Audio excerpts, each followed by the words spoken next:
এই ভিডিওতে আপনারা এমন কিছু খবর দেখতে চলেছেন যা পুরো জিওপলিটিক্যাল মানচিত্রকে এক রাতের ব্যবধানে বদলে দেওয়ার ইঙ্গিত দিচ্ছে। আমাদের সরকারের ভিশন হলো একটি আধুনিক প্রযুক্তি নির্ভর এবং দ্রুত প্রতিক্রিয়াশীল সমন্বিত বাহিনী গড়ে তোলা। $2.2 বিলিয়ন বৃষ্টি জেট এন্ড সি কিনা হচ্ছে চীনের কাছ থেকে। অন্যদিকে আবার বগুড়াতে চীনের সাথে যৌথভাবে একত্র হয়ে ড্রোন কারখানা দেওয়া হচ্ছে। এতদিন পরে এসে মনে হচ্ছে যে কোনো একটা সরকার আমার দেশের সার্বভৌমত্ব রক্ষা করার জন্য কোনো একটা সঠিক সিদ্ধান্ত নিছে বা কোনো একটা সঠিক কাজ করতেছে। ইউক্রেন যুদ্ধ থেকে শুরু করে বিশ্বের যে কোনো আধুনিক যুদ্ধক্ষেত্রে একটি নাম শুনলেই শত্রুপক্ষের পিলে চমকে ওঠে, আর তা হলো তুর্কি ড্রোন।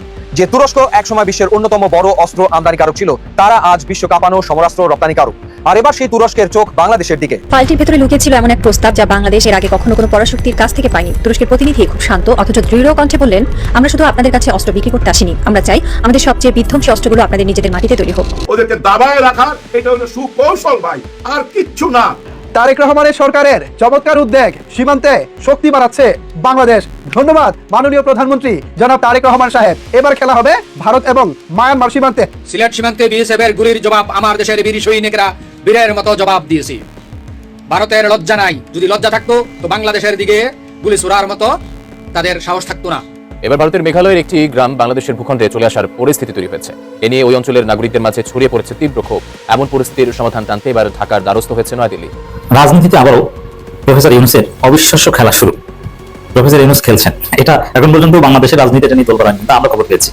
এখন পর্যন্ত এটা গোপন লেভেলে আছে। একদিকে খলিলুর রহমান হয়ে গেছেন সাধারণ পরিষদের সভাপতি, অন্যদিকে মহাসচিব হিসেবে শোনা যাচ্ছে ডক্টর ইউনূসের নাম। দেখে মনে হচ্ছে এটা বাংলাদেশের জন্য এক বিশাল বাজিমাত। আসসালামু আলাইকুম দর্শক, আশা করি সবাই ভালো আছেন। দেশ এবং দেশের বাইরে থেকে যারা আজকের এই গুরুত্বপূর্ণ ভিডিওটি অন করেছেন তাদেরকে বলবো মনোযোগ সহকারে আজকের এই ভিডিওটি সম্পূর্ণভাবে দেখবেন। দর্শক, আজকের এই ভিডিওটি মূলত বাংলাদেশ এবং ভারত চলমান রাজনৈতিক প্রেক্ষাপটকে বিশ্লেষণ করে বেশ কিছু গুরুত্বপূর্ণ তথ্য নিয়ে এই ভিডিওটি সাজানো হয়েছে। ভিডিওর শুরুতেই বেশ কিছু ভিডিওর অংশ বিশেষ দেখে ইতিমধ্যেই আন্দাজ করতে পেরেছেন আজকের এই ভিডিওটি আপনাদের জন্য কতটুকু গুরুত্বপূর্ণ এবং তথ্যবহুল হতে চলেছে। তাই বলি, যারা এখন পর্যন্ত আমাদের চ্যানেলটি সাবস্ক্রাইব করেননি, সবার আগে গরম আপডেট খবর পেতে অবশ্যই আমাদের চ্যানেলটি সাবস্ক্রাইব করে পাশে থাকা বেল আইকনটি বাজিয়ে যাবেন। আর যারা ইতিমধ্যে সাবস্ক্রাইব করে রেখেছেন তাদেরকে অসংখ্য ধন্যবাদ। অতএব চলুন দর্শক, কথা না বাড়িয়ে একটি লাইক দিয়ে ধারাবাহিকভাবে সম্পূর্ণ ভিডিওটি দেখে আসি। রাষ্ট্রীয় অতিথি ভবনগুলোর আশেপাশের রাস্তাগুলো একদম জনমানব শূন্য। ল্যাম্পপোস্টের ম্রিয়মান হলুদ আলো ধোঁয়ার সাথে মিশে এমন এক রহস্যময় পরিবেশ তৈরি করেছে যা দেখলে মনে হতে পারে ফ্রেডরিক ফোরসাইথের কোনো স্পাই থ্রিলারের পাতা থেকে উঠে আসা কোনো দৃশ্য। নিশ্চিদ্র নিরাপত্তায় ঘেরা রাষ্ট্রীয় অতিথি ভবনের একটি অতি গোপনীয় কনফারেন্স রুম। ঘরের চারপাশের দেয়ালগুলো শব্দনিরোধী এবং যে কোনো ধরনের ইলেকট্রনিক বাগিং থেকে শতভাগ সুরক্ষিত। ঘরের ভেতরটায় অদ্ভুত এক গুমোট নিস্তব্ধতা। কফির কাপগুলো থেকে তখনও ধোঁয়া উঠছে, কিন্তু সেদিকে কারো ভ্রুক্ষেপ নেই। টেবিলের একপাশে বসে আছেন বাংলাদেশের পররাষ্ট্র ও প্রতিরক্ষা মন্ত্রণালয়ের শীর্ষ নীতি নির্ধারক ও সামরিক কর্মকর্তারা। তাদের মুখের রেখায় চড়ক উৎকণ্ঠা আর গভীর মনোযোগের ছাপ। আর টেবিলের ঠিক ওপাশে বসে আছেন তুরস্কের উচ্চপদস্থ এক প্রতিনিধি দল, যাদের নেতৃত্বে রয়েছেন তুরস্কের পররাষ্ট্র সচিব পর্যায়ের একজন দুর্ধর্ষ কূটনীতিক। তার চোখ দুটো স্থির শীতল। তুরস্কের প্রতিনিধি তার ব্রিফকেস থেকে একটি ফাইল বের করে টেবিলের মাঝখানে রাখলেন। ফাইলের ওপর কোনো নাম নেই, শুধু তুরস্কের লাল চাঁদতারা আঁকা একটি সিলমোহর। তিনি যখন ফাইলটি খুললেন তখন ঘরের ভেতরের বাতাস যেন কয়েক মুহূর্তের জন্য জমে গেল। সেদিন রাতে ঢাকার এই গোপন টেবিলে যা নিয়ে আলোচনা হচ্ছিল তা শুধু কয়েক টুকরো কাগজ ছিল না, সেটি ছিল দক্ষিণ এশিয়ার আগামী কয়েক দশকের ভূ রাজনৈতিক সমীকরণকে চিরতরে বদলে দেওয়ার একটি মাস্টার প্ল্যান। ফাইলটির ভেতরে লুকিয়ে ছিল এমন এক প্রস্তাব যা বাংলাদেশ এর আগে কখনো কোনো পরাশক্তির কাছ থেকে পায়নি। তুরস্কের প্রতিনিধি খুব শান্ত অথচ দৃঢ় কণ্ঠে বললেন, আমরা শুধু আপনাদের কাছে অস্ত্র বিক্রি করতে আসিনি, আমরা চাই আমাদের সবচেয়ে বিধ্বংসী অস্ত্রগুলো আপনাদের নিজেদের মাটিতে তৈরি হোক। হ্যাঁ, ঠিকই শুনেছেন, তুরস্ক প্রস্তাব দিয়েছে বাংলাদেশে একটি যৌথ ড্রোন উৎপাদন কারখানা, জয়েন্ট ড্রোন ম্যানুফ্যাকচারিং ফ্যাসিলিটি স্থাপন করার। কি তৈরি হবে এই কারখানায়? ফাইলের পাতা উল্টাতেই ভেসে উঠল দুটো নাম যা শুনলে বর্তমান বিশ্বের যে কোনো যুদ্ধক্ষেত্রে শত্রুপক্ষের মেরুদণ্ড দিয়ে শীতল স্রোত বয়ে যায়। বাইরাক্তার TB2 এবং বাইরাক্তার আকিনজি। বাইরাক্তার TB2 সে মৃত্যুদূত যা সিরিয়া, লিবিয়া এবং সবচেয়ে উল্লেখযোগ্যভাবে নাগোর্নো কারাবাখ ও ইউক্রেন যুদ্ধে একাই ময়দানের চেহারা পাল্টে দিয়েছিল। এটি আকাশে ওড়ে নিঃশব্দে আর আঘাত হানে বজ্রপাতের মতো। অন্যদিকে আকিনজি হলো এর চেয়েও কয়েক গুণ শক্তিশালী। বিশাল আকাশের এক দানবীয় ড্রোন যা আকাশ থেকে ভূমিতে বা আকাশ থেকে আকাশে যে কোনো লক্ষ্যবস্তুকে মুহূর্তের মধ্যে ধুলোয় মিশিয়ে দিতে পারে। ক্রুজ মিসাইল বহনে সক্ষম এই আকিনজি ড্রোন শুধু একটি ড্রোন নয়, এটি আস্ত একটি ফ্লাইং ফোর্ট্রেস। তুরস্কের প্রস্তাব ছিল এই দুটি বিশ্বকাপানো ড্রোন শুধু বাংলাদেশের কাছে বিক্রি করা হবে না, বরং দুই দেশ মিলে বাংলাদেশের মাটিতেই এগুলো উৎপাদন করবে। সামরিক বিশ্লেষক এবং প্রতিরক্ষা বিশেষজ্ঞদের মতে এই প্রস্তাবটি যদি বাস্তবায়িত হয় তবে এটি হবে বাংলাদেশের সামরিক ইতিহাসের সবচেয়ে বড় মাইলফলক। কেন এই প্রস্তাবটি এত বেশি তাৎপর্যপূর্ণ? যুগের পর যুগ ধরে বাংলাদেশ সামরিক সরঞ্জাম কেনার জন্য অন্য দেশগুলোর উপর নির্ভর করে এসেছে। কোটি কোটি ডলার খরচ করে অস্ত্র কেনা হয়েছে, কিন্তু সেই অস্ত্রের কলকাঠি সবসময় থেকেছে বিক্রেতা দেশের হাতে। খুচরা যন্ত্রাংশ বা সফটওয়্যার আপডেটের জন্য সবসময় তাদের দিকে তাকিয়ে থাকতে হতো। কিন্তু তুরস্কের এই প্রস্তাবটি ছিল ভিন্ন। এখানে কথা বলা হয়েছে টেকনোলজি ট্রান্সফার বা প্রযুক্তি হস্তান্তরের। এর অর্থ হলো তুরস্ক তাদের এই বিধ্বংসী ড্রোনের মূল প্রযুক্তি বা ব্লু প্রিন্ট বাংলাদেশের সাথে শেয়ার করবে। এর ফলে কি হবে? প্রথমত, বাংলাদেশের তরুণ প্রকৌশলী এবং সামরিক প্রযুক্তিবিদরা বিশ্বের অত্যাধুনিক ড্রোন প্রযুক্তির সাথে সরাসরি কাজ করার সুযোগ পাবে। তৈরি হবে এক বিশাল স্কিলড ওয়ার্কফোর্স বা দক্ষ জনগোষ্ঠী। দ্বিতীয়ত, বাংলাদেশের নিজস্ব প্রতিরক্ষা শিল্পের সক্ষমতা কয়েকশো গুণ বেড়ে যাবে। বাংলাদেশ আর কেবল অস্ত্রের ক্রেতা দেশ থাকবে না, তারা পরিণত হবে অত্যাধুনিক অস্ত্রের নির্মাতা দেশে। ভবিষ্যতে বাংলাদেশ চাইলে এই ড্রোনগুলো নিজেদের প্রয়োজন মিটিয়ে অন্যান্য দেশে রপ্তানিও করতে পারবে। এটি শুধু সামরিক চুক্তি নয়, এটি একটি জাতিকে স্বাবলম্বী করার এক অমোঘ চাবিকাঠি। টেবিলের ওপর রাখা ফাইলের আলোচনা শুধু ড্রোন কারখানাতে সীমাবদ্ধ ছিল না। তুরস্কের প্রতিনিধি দল আরও একটি বোমার বিস্ফোরণ ঘটালেন। তারা জানালেন, শুধু ড্রোন নয়, তুরস্ক বাংলাদেশকে আরও বৃহত্তর পরিসরে সামরিক আকাশযান এবং অত্যাধুনিক আকাশ প্রতিরক্ষা ব্যবস্থা সরবরাহের প্রস্তাব দিচ্ছে। বাংলাদেশ বিমান বাহিনীর আধুনিকায়নের যে প্রক্রিয়া চলছে, সেখানে তুরস্ক হতে চায় সবচেয়ে বড় অংশীদার। তুরস্কের তৈরি নিজস্ব প্রযুক্তির দূরপাল্লার এয়ার ডিফেন্স মিসাইল সিস্টেম হয়তো এই আলোচনার অংশ। অর্থাৎ তুরস্ক চাইছে বাংলাদেশের আকাশকে এমন এক দুর্ভেদ্য লৌহ বর্মে পরিণত করতে, যা ভেদ করে ভেতরে ঢোকার সাহস এই অঞ্চলের কোনো দেশের যেন না থাকে। ঢাকার এই রুদ্ধতার বৈঠকের খবর যখন কূটনৈতিক চ্যানেলগুলো গোলে হাজার মাইল দূরে পৌঁছালো, তখন একটি বিশেষ দেশের রাজনীতিতে রীতিমতো ভূমিকম্প শুরু হয়ে গেল। ভারতের নয়াদিল্লির সাউথ ব্লক। রাত তখন ভোর হওয়ার পথে। ভারতের জাতীয় নিরাপত্তা উপদেষ্টা এবং শীর্ষ গোয়েন্দা কর্মকর্তারা এক জরুরি বৈঠকে বসেছেন। তাদের সামনের স্ক্রিনে বাংলাদেশের মানচিত্র আর তার উপর ভেসে আছে বাইরাক্তার অকিন্সির ছবি। এটা কিভাবে সম্ভব? একজন কর্মকর্তা প্রায় চিৎকার করে উঠলেন, বাংলাদেশ নিজেদের মাটিতে অকিন্সি ড্রোন বানাবে? তুরস্কদের প্রযুক্তি দিচ্ছে? আমাদের ইন্টেলিজেন্স কি করছিল এতদিন? ভারতের এই ক্ষোভ এবং ভয়ের কারণ খুব পরিষ্কার।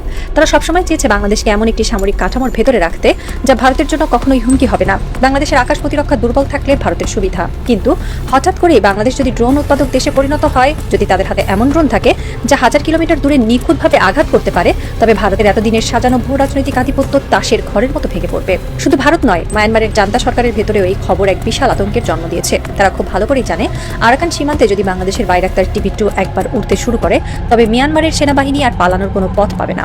বাংলাদেশে এখন সেই দুর্বল প্রতিবেশী নির্ভর রাষ্ট্র নেই। বাংলাদেশ এখন ভূ রাজনীতির দাবার বোর্ডে নিজের চালটা দিতে শিখেছে, আর তাদের সাথে হাত মিলিয়েছে ন্যাটোর সামরিক জোটের দ্বিতীয় বৃহত্তম শক্তি তুরস্ক। সাউথ ব্লক, মায়ানমার আর আন্তর্জাতিক পরাশক্তিগুলো এখন রুদ্ধশ্বাসে তাকিয়ে আছে ঢাকার দিকে। দক্ষিণ এশিয়ার ইতিহাসে যুদ্ধের কারণ হিসেবে কাশ্মীরের নাম বহুবার এসেছে।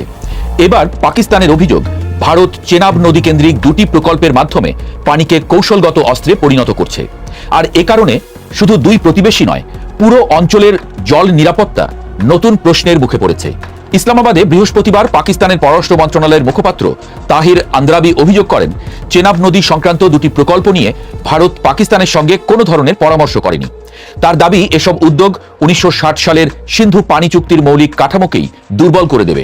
তিনি বলেন, এই প্রকল্পগুলো প্রমাণ করে যে ভারত পানি ব্যবস্থাপনাকে অস্ত্র হিসেবে ব্যবহার করতে চায়। তার মতে এর প্রভাব শুধু পাকিস্তানের অর্থনীতির উপর নয়, আঞ্চলিক স্থিতিশীলতা এমনকি আন্তর্জাতিক শান্তি ও নিরাপত্তার উপরও পড়তে পারে। বিতর্কের কেন্দ্রে রয়েছে ভারতের দুটি উদ্যোগ। এর একটি হলো চেনাব নদীর পানি বিয়াস অববাহিকায় স্থানান্তরের লক্ষ্যে নির্মিতব্য টানেল প্রকল্প। পাকিস্তানের দাবি, এর মাধ্যমে বছরে প্রায় 1.9 মিলিয়ন একর ফুট পানি চেনাব থেকে সরিয়ে নেওয়ার পরিকল্পনা রয়েছে। ভারতের রাষ্ট্রায়ত্ত national hydro electric power corporation NHPC ইতিমধ্যেই প্রকল্পটির দরপত্র আহ্বান করেছে। অন্যদিকে ভারতের বিদ্যুৎ মন্ত্রণালয় জানুয়ারিতে জানায়, চেনাব নদীর সালাল জলবিদ্যুৎ প্রকল্পে পানি অপসারণের কাজ চলছে। পাকিস্তান আশঙ্কা করছে, এসব পদক্ষেপ ভবিষ্যতে নদীর প্রবাহ নিয়ন্ত্রণে ভারতের সক্ষমতা আরও বাড়াবে। এই বিরোধের কেন্দ্রে রয়েছে ঐতিহাসিক সিন্ধু পানি চুক্তি। বিশ্বব্যাংকের মধ্যস্থতায় 1960 সালে স্বাক্ষরিত এই চুক্তি অনুসারে ইন্দাস, জেলাম ও চেনাব নদীর পানির প্রধান ব্যবহারিক অধিকার পাকিস্তানের, আর রাভি, বিয়াস ও শতদ্রু ভারতের অংশে পড়ে। তিনটি যুদ্ধ ও অসংখ্য রাজনৈতিক সংকটের মধ্যেও চুক্তিটি টিকে ছিল। কিন্তু 2025 সালের এপ্রিলে কাশ্মীরে পর্যটকদের উপর প্রাণঘাতী হামলার পর ভারত চুক্তিতে নিজেদের অংশগ্রহণ স্থগিতের ঘোষণা দেয়। হামলার জন্য পাকিস্তানকে দায়ী করলেও ইসলামাবাদ অভিযোগ অস্বীকার করে। এর পরের মাসেই দুই দেশ ড্রোন, ক্ষেপণাস্ত্র ও গোলন্দাজ হামলায় জড়িয়ে পড়ে। এই সংঘাতে প্রায় 70 জন নিহত হয়। এমন প্রেক্ষাপটে পানি ইস্যু নতুন করে উত্তেজনার কেন্দ্র হয়ে উঠেছে। পাকিস্তান বলছে, আন্তঃসীমান্ত নদীর প্রবাহ পরিবর্তনের যে কোনো প্রচেষ্টা তারা যুদ্ধ ঘোষণা হিসেবে বিবেচনা করবে। পররাষ্ট্র মন্ত্রণালয়ের মুখপাত্র আন্দ্রাবির ভাষায় পানি, খাদ্য ও অর্থনৈতিক নিরাপত্তার সঙ্গে 25 কোটি মানুষের অস্তিত্ব জড়িত। এমন কোনো অবৈধ পদক্ষেপ গ্রহণযোগ্য নয়। এই ঘটনা শুধু পাকিস্তান ভারত সম্পর্ক নয়, পুরো অঞ্চলের জল রাজনীতিকে প্রভাবিত করেছে। বাংলাদেশের প্রেক্ষাপটে এটি বিশেষ উদ্বেগের। দীর্ঘদিন ধরে তিস্তা নদীর পানি বন্টন নিয়ে ভারতের সঙ্গে বাংলাদেশের বিরোধ চলছে। 54টি সাধারণ নদীর মধ্যে অনেকগুলোতে ভারত উজানের নিয়ন্ত্রণ করে বলে অভিযোগ। তিস্তায় চুক্তি হয়নি, পশ্চিমবঙ্গের আপত্তিতে আটকে আছে।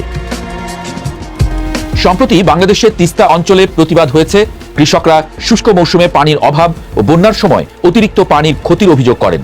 বিশেষজ্ঞরা বলছেন, উজানের একতরফা সিদ্ধান্ত নিম্নাঞ্চলীয় দেশগুলোকে যেমন পাকিস্তান ও বাংলাদেশকে ঝুঁকিতে ফেলছে।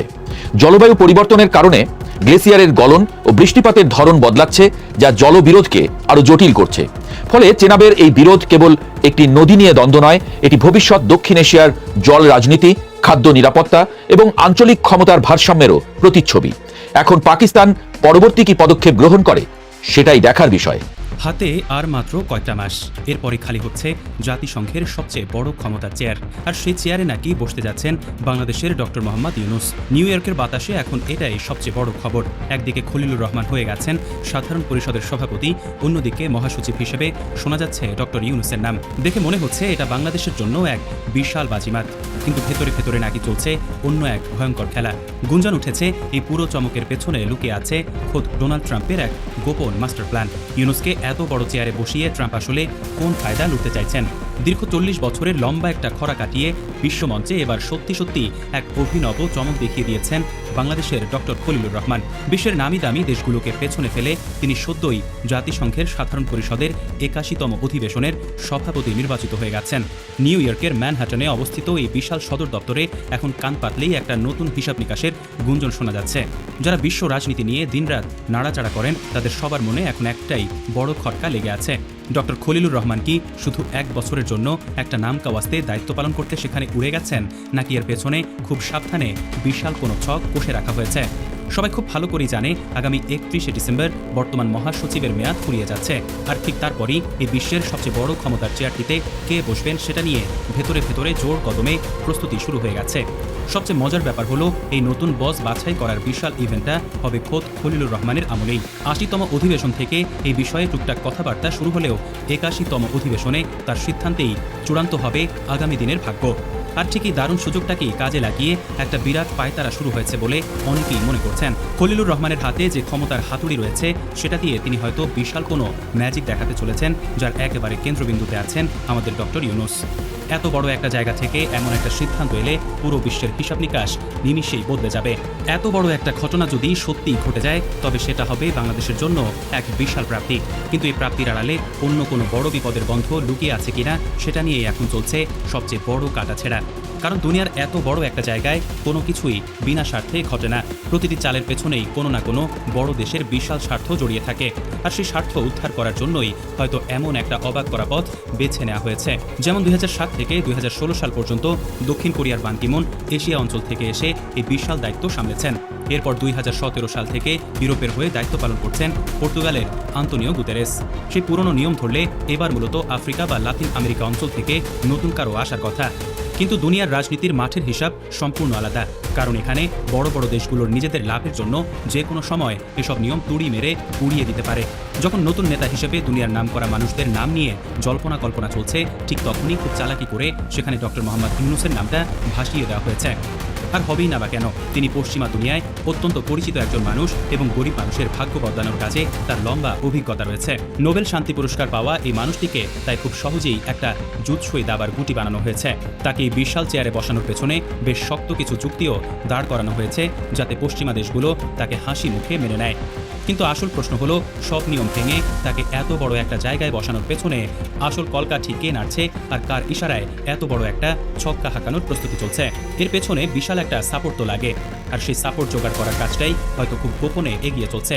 নিয়ম ভাঙার এই খেলায় কে জেতে আর কে হারে, সেটাই এখন সবচেয়ে বড় আলোচনার বিষয় হয়ে দাঁড়িয়েছে পুরো দুনিয়া জুড়ে। সাধারণ নিয়মের বাইরে গিয়ে কাউকে বসানো মানেই হলো এর পেছনে বিশাল কোনো শক্তি কাজ করছে।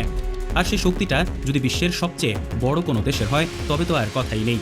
ডক্টর ইউনূসকে যদি সত্যি এই পদে বসানোর পরিকল্পনা হয়ে থাকে, তবে তার জন্য সবচেয়ে বড় বাধা বা আশীর্বাদ হতে পারে খোদ নিরাপত্তা পরিষদ। এই বড় পদে বসতে হলে নিরাপত্তা পরিষদের 5টি স্থায়ী সদস্য দেশ অর্থাৎ যুক্তরাষ্ট্র, যুক্তরাজ্য, ফ্রান্স, রাশিয়া এবং চীনের সমর্থন নিশ্চিতভাবে পেতেই হবে।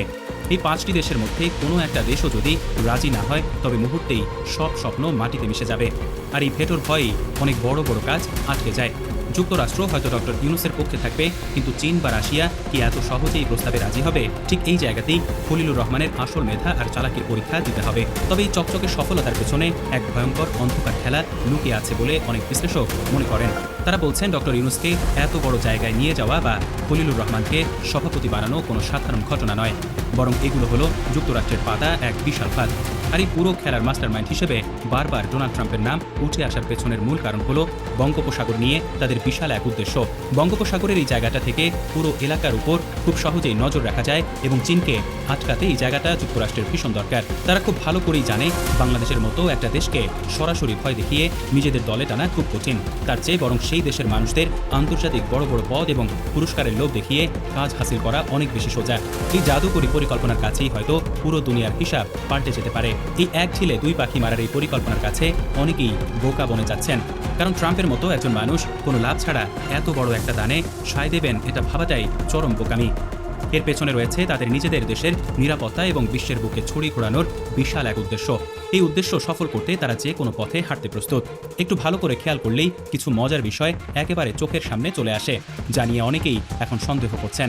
জাতিসংঘের বিশাল অফিসটা নিউ ইয়র্ক শহরে অবস্থিত, আবার ডক্টর ইউনূসের গ্রামীণ সেন্টারও বুক ফুলিয়ে দাঁড়িয়ে আছে সেই একই নিউ ইয়র্ক শহরে। এটা কি শুধুই একটা সাধারণ কাকতালীয় ব্যাপার, নাকি এর পেছনে অন্য কোনো হিসাব আছে? জাতিসংঘের খরচের একটা বিশাল অংশ যেমন যুক্তরাষ্ট্রের পকেট থেকে আসে, তেমনি বড় বড় সিদ্ধান্ত নেওয়ার চাবিটাও তাদের হাতেই থাকে। এই প্রতিষ্ঠানটিকে পেছন থেকে চালানোর জন্য যে বিশ্বব্যাংক এবং IMF এর মতো বড় বড় টাকার প্রতিষ্ঠান আছে, সেগুলো পুরোপুরি তাদের হাতের মুঠোয়। ইতিহাস ঘাটলে দেখা যায় এই তেল মারার স্বভাবের কারণে অনেক নামকরা নেতা এর আগে প্রচণ্ড রাগ দেখিয়েছেন। কিউবার খুব পরিচিত নেতা ফিদেল কাস্ত্রো জাতিসংঘকে সরাসরি একটা পুতুল নাচানোর জায়গা বলে মন্তব্য করেছিলেন। তিনি বলেছিলেন এটা একটা জঘন্য থিয়েটার, যেখানে যুক্তরাষ্ট্র নিজের ইচ্ছে মতো নাটক পরিচালনা করায়। পাশাপাশি ফ্রান্সের এক সময়ের খুব দাপুটে নেতা শার্ল দে গল এই প্রতিষ্ঠানটিকে চরম তাচ্ছিল্য করে বলেছিলেন এটা স্রেফ একটা বকবক করার জায়গা ছাড়া আর কিছুই নয়। এমনকি সাবেক সোভিয়েত ইউনিয়নের প্রখ্যাত নেতা নিকিতা ক্রুশ্চেভও এই জায়গাকে যুক্তরাষ্ট্রের নিজেদের স্বার্থ আদায়ের একটা চমৎকার হাতিয়ার হিসেবে আখ্যা দিয়েছিলেন। সুন্দর সুন্দর কথা বলে গরিব দেশগুলোকে আটকে ফেলার যে খেলাটা চলে তার প্রধান হাতিয়ারই হলো এই জাতিসংঘ।